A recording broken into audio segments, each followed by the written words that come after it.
Určitě zítra se podaří Ural dostat nahoru, ale vraťme se zpátky Mazlovi na sekci číslo 15 do bazénu. Je to jedna z těch nebezpečných posádek, ale vidíte, že kluci to nepojeli vážně, protože na kabině mají 2 poklopy. Ty poklopy slouží k tomu, aby vlastně bigoši, pěchota mohli vylízat z kabiny a oni kluci mají ten druhý poklop otevřený na kabině.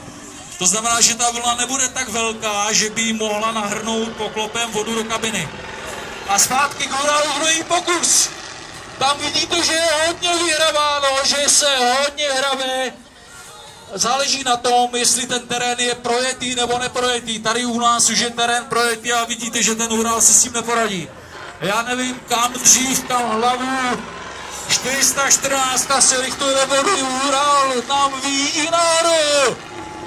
Výjíždí skoro téměř nahoru.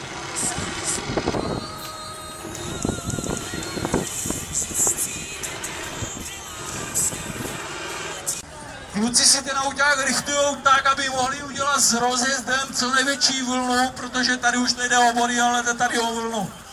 Kdo z vás má krosové návleky jako já, ten z vás se nemusí bát. Kdo z vás má kožené baťovky, udělejte 3 kroky zpátky. A 414 půjde do vody. Je potřeba dát